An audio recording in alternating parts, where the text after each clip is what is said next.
Sont arrivés en Westphalia en criant SOS Gaïa, accoutrés comme des hippies avec les yeux rougis.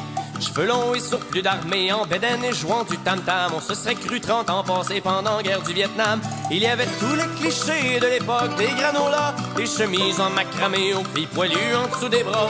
Dans la grande majorité du cégep du Vieux-Montréal, tous là pour manifester contre les multinationales. Et la main se vous le grelottait en ce froid jeudi de printemps. Et aux étudiants qui foxaient s'ajoutaient quelques passants. Des marxistes, léninistes, des militants pour le pot. Et une couple d'écologistes ont investi le spot. On écoutait le vieux cinglé qui se prenait pour Castro avec son képi d'officier et son couteau de Rambo. Mais on a vite constaté qu'il lui manquait un bardeau quand il nous a proposé de faire un concours de limbo. À la manifestation, on rêvait de révolution.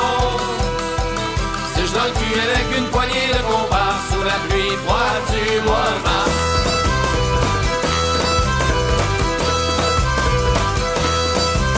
Sur le boulevard René Lévesque, ils ont envoyé l'anti-émeute et des policiers sur leur bike pour contrôler la meute. Ça se déroulait pacifiquement sans trop écorcher le système et on scandait des beaux slogans contre les OGM. Quand soudain sont débarqués des types un peu extrémistes sous de ninjas cagoulés, se proclamant activistes comme des petits Che Guevara. Ils ont pitché 2-3 pétards, les bœufs sont rentrés dans le tas. Je te jure qu'ils ont pas veillé tard. À la manifestation, on rêvait de révolution. Se dans le cul avec une poignée de compas sous la pluie froide du mois de mars.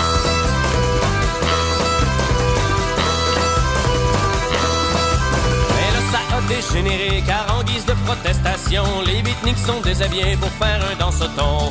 Les policiers en beaux fusils ont sorti menottes et matraques et ont approché les hippies à grands coups de jarnac. Pendant que les écologistes pleuraient devant tant de sévices en implorant Jésus le Christ de stopper l'injustice. On entendait les chiens japper à travers le bruit des sirènes, bien étouffés par la fumée des gaz lacrymogènes. Au même moment, la gang de fils qui dansait à poil sous la pluie faisait comme un remake de Grease en version hillbilly. Quand le ciel s'est déchaîné, il s'est mis à tomber des clous. Ils ont pris leurs jambes à leur cou et ce fut terminé. Fait qu'on est rentré déçus, tout mouillé et abattu en croisant les écolos dans le portique d'un McDo. J'en suis venu à conclusion que ça va prendre ben du soleil, sinon c'est pas demain la veille qu'on va faire